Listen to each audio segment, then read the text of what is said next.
Hello and welcome to South Asia Today, a show that provides you glimpses of South Asia. I'm your host, Shivangi Mishra. Let's begin with the headlines first. Two visitors from Poland and Germany entertain Kashmiri locals with their enthralling freestyle football skills. Severe load shedding adds to winter woes of people in Gilgit, Baltistan. And Karwa of elephants bring back charm to Nepal's Tusk festival. Let's begin the show. Tea in India is not just a hot beverage, but an emotion for the people. Moreover, it has become a symbol of the culture for the country. The Indian tea industry, which has gained immense popularity in recent times, is today dwelling on the path to become a driving force behind the growing Indian economy. Let's have a look.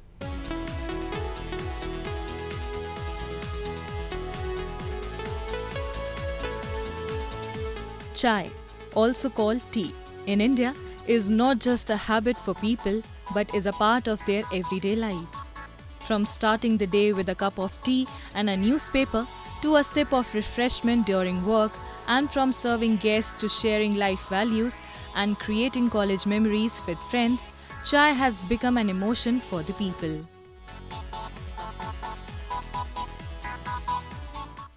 In a country like India, chai is not just a hot beverage, it's a comforting hug in a mug.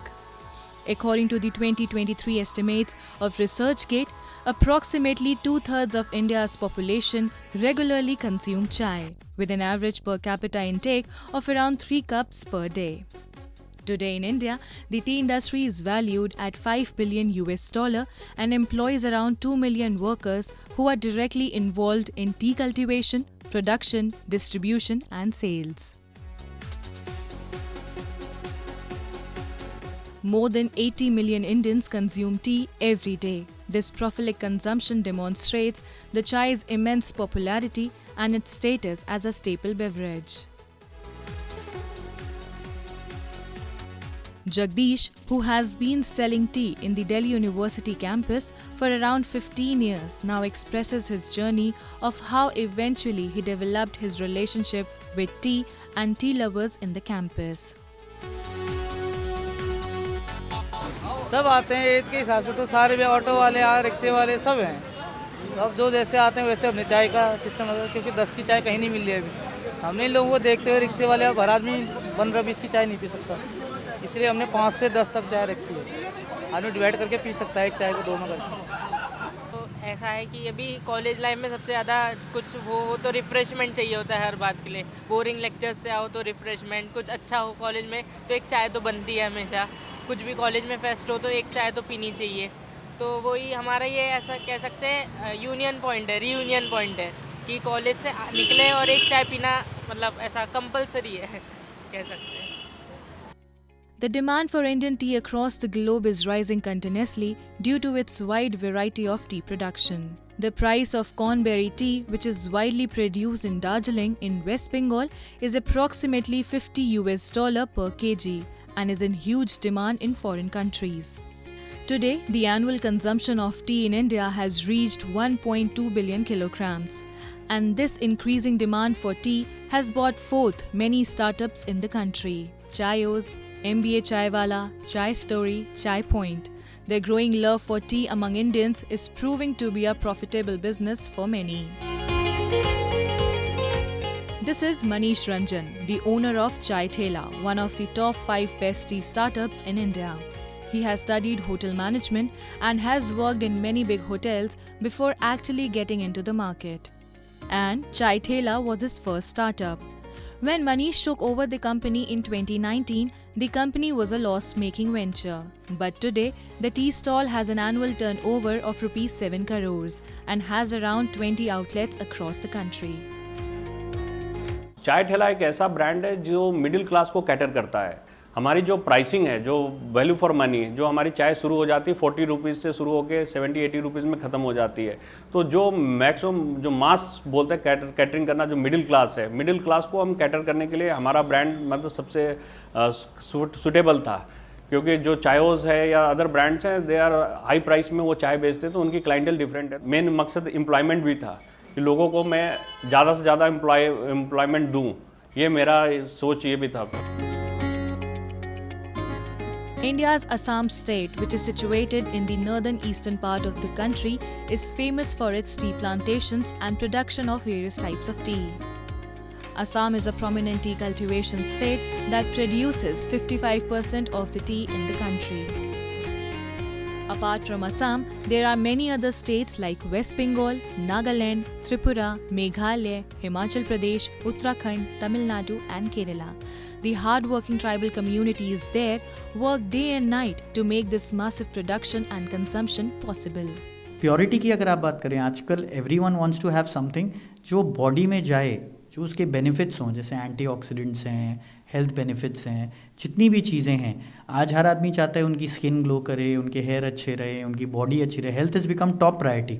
तो ये दार्जिलिंग चाय की सबसे बड़ी खासियत क्या है, वो जो आपकी बॉडी में एंटीऑक्सीडेंट्स जो चीज़ें जाती हैं, उससे बढ़िया चीज़ हो नहीं सकती है। तो वो बेस्ट क्वालिटी प्योरेस्ट फॉर्म में, ऑर्गेनिक वे में बेसिकली आपकी बॉडी में नेक्टर जा रहा है। That is what is Darjeeling T. Today, India's tea industry has become not only a major source of revenue but is also generating foreign exchange. The tea and its excellent packaging have fueled the growth of this massive chai industry. According to data from Indian Trade Portal, India's total tea export during the year 2021-22 was 201 million kilograms. India exports tea to more than 25 countries across the world. Russia, Iran, the United Arab Emirates, America, Britain and Germany are some of the top countries which import tea from India. We need more and more markets. Even non-conventional areas, if one can popularize tea, what better option than that? So it's a healthy sign, and one, if we can convert a place or geographical area where tea is not popular, and we can through our different marketing policies or different ways and means one can popularize tea, it provides an additional market. The enormous scope and complexity of the tea industry that goes along with it represents the lasting importance of chai in Indian culture. In the face of change, chai has the potential to endure as a staple beverage and a source of income for generations to come. Moving on, the Union Territory of Jammu and Kashmir has been witnessing a large tourist footfall these days.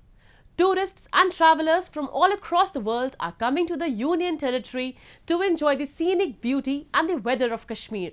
Recently, 2 freestyle footballers from Germany and Poland came to Kashmir and showcased their freestyle football skills at the renowned tourist locations such as Dal Lake, Lal Chowk, Mughal Garden and many more beautiful places in Kashmir. Take a look.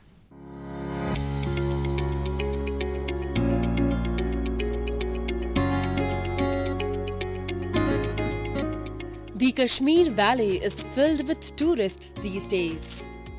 The heavenly atmosphere and enchanting natural beauty of Kashmir is attracting local tourists and backpackers from all across the world. The charm of Kashmir is such that 2 renowned freestyle footballers from Europe, Agushka and Patrick Bauer, found the Union Territory as the most appropriate start to their Indian tour. The 2 freestyle footballers visited some of the most popular tourist destinations of Kashmir and displayed their skills that they have acquired through years of practice. Their mesmerizing juggling skills took the spotlight at Ghantaghar, Lal Chowk, marking the commencement of their Indian tour. A significant crowd gathered at Ghantaghar, Lal Chowk to witness the freestyle football maestros in action. The duo expressed their delight of visiting Kashmir for the first time and conveyed their gratitude for warm reception they received in the Union Territory.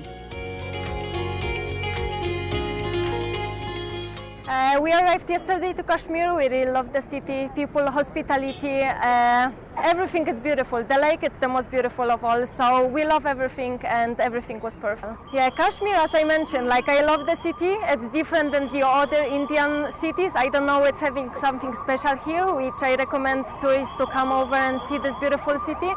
And I love the most the lake with the boats. This looks the most awesome for me. Yeah, the hospitality here in Kashmir is really good. People are friendly, and we really love this so much, being here.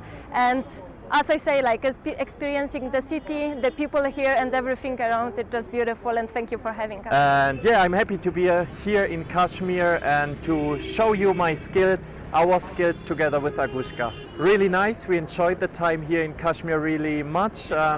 It's beautiful here. We like the city, we like the people, we like the food. So we really enjoyed our stay here. Really warm. Everybody was really friendly and helping us with everything. If we had any questions, or if we were like looking for a place, or if we had questions about the food, like everybody helped us really much. And yeah, as I said, it was or is a special time for us to be here. So we visited, of course, the famous lake. We have been to several places in all the cities so far, and I don't remember every single name, if I need to be honest, because there are so many beautiful places, and yeah, it's just beautiful. The performances of Agushka and Warrior served as a unique attraction for both locals and tourists. The tourism department too is encouraging such activities in Kashmir and providing visitors a safe and free environment to enjoy. These two wonderful young people had come to Kashmir. They are the current, one of them is the current reigning champion of the World Freestyle Football Championship. She's been 5 times champion, and the second one is a runner-up. And hearing of the beauty and the magnificence of J&K, they are on a tour of the country, and they wanted to start off the tour from Jammu and Kashmir. Now, events like this have a very warm reception among the local population of Jammu and Kashmir, and you saw yourself that a lot of people were very happy to see them and host them. Also, these events and this kind of visit is symbolic of how wonderful and how beautiful as a destination Jammu and Kashmir is becoming, and we are now promoting Jammu and Kashmir throughout the world in foreign countries. We've had the highest ever arrival of foreign tourists this year, which is 350% over and above the last year, which is the highest ever. Therefore, I think that events like this, influencers like this, celebrities like this will now keep coming to Jammu and Kashmir, and this is reflective of the strategic position of J&K tourism as a brand across the world. It is now becoming very famous. People are now reassured of the wonderful security scenario in Jammu and Kashmir, as well as how wonderful the people of Jammu and Kashmir are in terms of the warmth, in terms of the hospitality. Jammu and Kashmir, known for its serene landscapes, is gradually establishing itself as a destination for adventure enthusiasts also. In recent years, paragliding, river rafting and many other adventure sports in Kashmir are becoming popular among the tourists and adventure seekers. The government too is encouraging the locals to set up these facilities. Such an initiative is not only boosting tourism in Kashmir Valley, but also opening up new job avenues for the locals.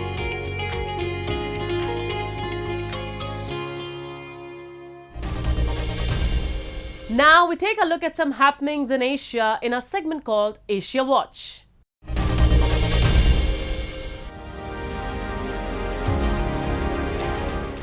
The Iranian Navy displayed its new cruise missiles to the media as the US accused Iran of a drone attack on a chemical tanker in the Indian Ocean. Reconnaissance helicopters, drones and marine cruise missiles with a range of 1,000 kilometers were among the new weapons added to the Navy's arsenal, according to the head of Iran's Navy, Shahram Irani. Although Western military analysts say Iran sometimes exaggerates its capabilities, Iranian-made missiles and drones are a key element in Tehran's military hardware. The US Department of Defense said that a drone sent from Iran struck a Liberian-flagged chemical tanker in the Indian Ocean, an incident highlighting rising regional tensions and a new risk to shipping lanes in the wake of the October 7 Hamas attack on Israel and Israel's subsequent action in Gaza. Iran on Saturday denied US accusations that it was involved in planning attacks by Yemen's Tehran-aligned Houthi movement on commercial vessels in the Red Sea.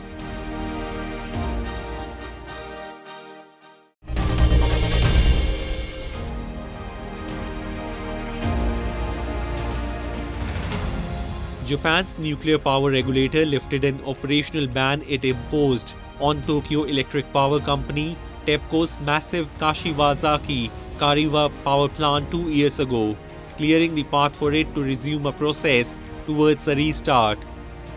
TEPCO has been eager to bring the world's largest atomic power plant back online to slash operating costs, but a resumption still needs local consent in Niigata Prefecture on the Sea of Japan coast. With a capacity of 8,212 megawatts, the plant has been offline since around 2011, when the Fukushima disaster prompted the eventual shutdown of all nuclear power plants in Japan at the time. Shares in TEPCO had risen sharply after the Nuclear Regulation Authority indicated early this month that it would consider lifting the operational ban after conducting an on-site inspection and meeting with the company's president.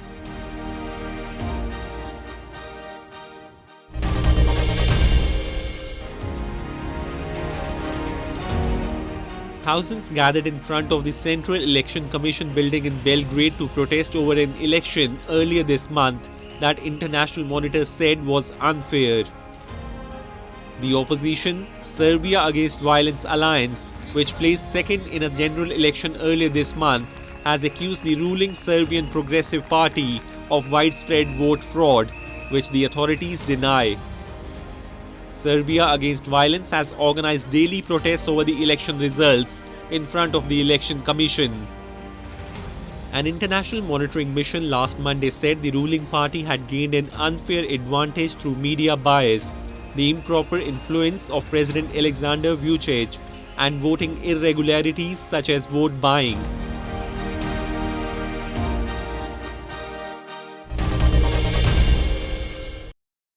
The people of Gilgit-Baltistan, surrounded by towering mountains, struggling with load shedding. With limited resources, people deal with a lot of challenges in their day-to-day work lives in the chilly weather. The long shadow of load shedding obscures everyday life, bringing families to the harsh reality of scarce resources and shrouding homes in darkness. We have a report. The mountainous region of Pak-occupied Gilgit-Baltistan faces intense cold during the winter. People struggle with scarce resources and face many obstacles in their daily work lives in the chilly weather. However, with the worst load shedding in the region, the local residents are faced with a double whammy.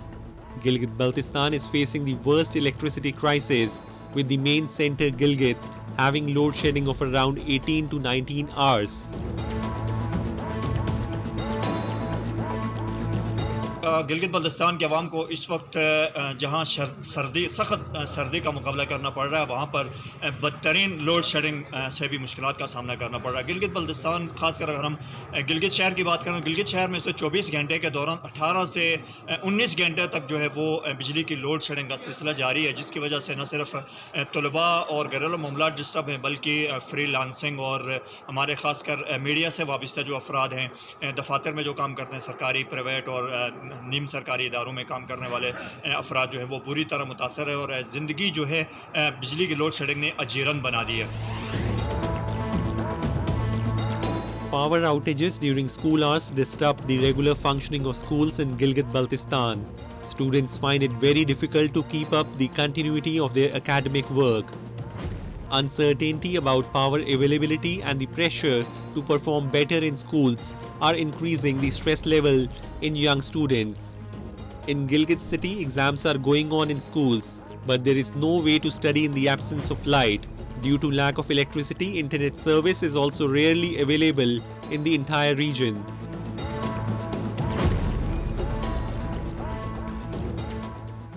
मसाइल का सामना है। वहाँ जो तलबा हैं वो रोशनी ना होने की वजह से अभी एग्ज़ाम हैं के दिन चल रहे हैं, लेकिन वो एग्ज़ाम का वो तैयारी भी नहीं कर सकते। दूसरी बात जो कारोबारी तबका है उनका कारोबार तकरीबन तबाह हो चुका है। इसके साथ साथ जो सहाफ़ी बरादरी है उनके लिए ये है कि ज़ाहिर बात है जब बिजली नहीं होती है तो नेट का जो सिस्टम है वो भी ऑटोमेटिकली बैठ जाता है, जिसकी वजह से वो अपनी प्रोफेशनल जो जिम्मेदारी हैं वो भी अंजाम देने से कासिर है। The local residents in Gilgit-Baltistan allege that facilities like generators and heaters are available in the big government offices only. They claim that most of the time, electricity bills are not paid for these facilities.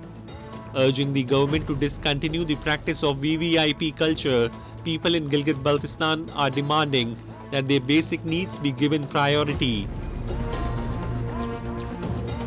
पिछले साल भी करोड़ों रुपए इस वक्त जो diesel generator के नाम पर यहाँ लाए गए, उस वक्त बिजली भी नहीं आई। इस दफ़ा भी बिजली की बदतरीन लोड शेडिंग है। तो हुकूमत को चाहिए कि ये लोड शेडिंग को कम करने के लिए जो स्पेशल लाइनों का एक सिलसिला है उनको ख़त्म करें।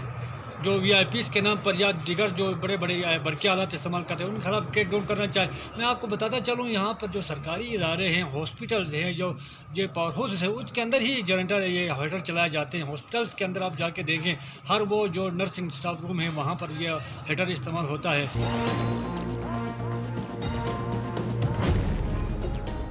Despite frequent load shedding, Gilgit-Baltistan's residents have to pay inflated electricity bills. The spike in bills have put undue financial strain on the people who live in the region that generates a large amount of electricity.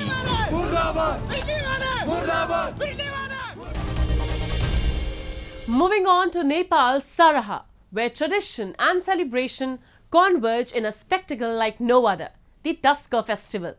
These streets come alive with the rhythmic beats of drums and the majestic presence of adorned elephants.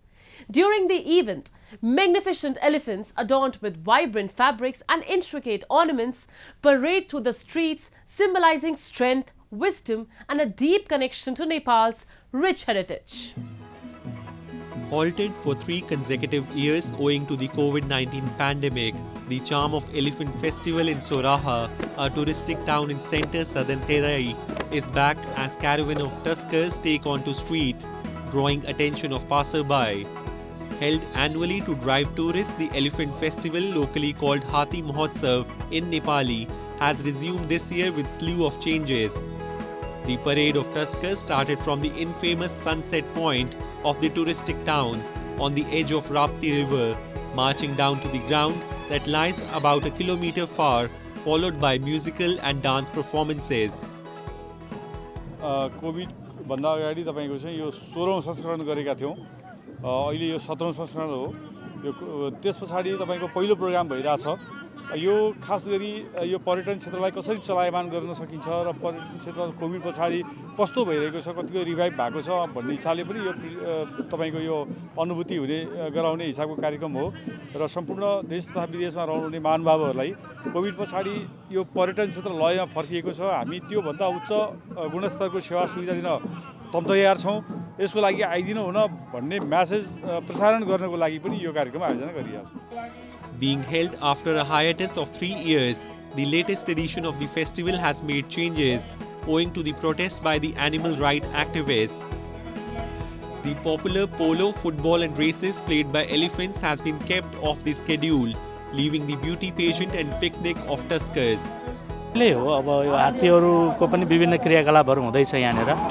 त्यो हिसाबले त्यो त एउटा घरपालुवा जनावरहरुलाई पनि हामीले सम्मान गर्ने अनि घरपालुवा जनावरहरुबाट पनि हामीले केही क्रियाकलाप हेर्न पाउने भनेको त असाध्यै रमाइलो कुरा हो।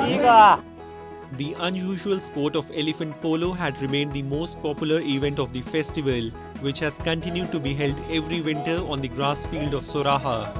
A scion of horse polo, the elephant polo was first introduced in Nepal in 1982 after James Mann Clark started the pachyderm version of the sport with fellow enthusiast Jim Edwards.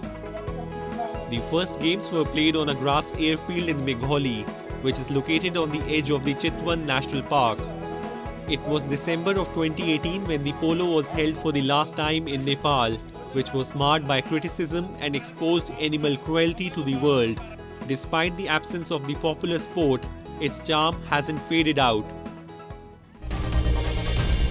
It's time for me to wrap up today's episode. We'll be back next week at the same time. This is Shivangi Mishra signing off on behalf of the entire production team of South Asia Today. Goodbye and take care.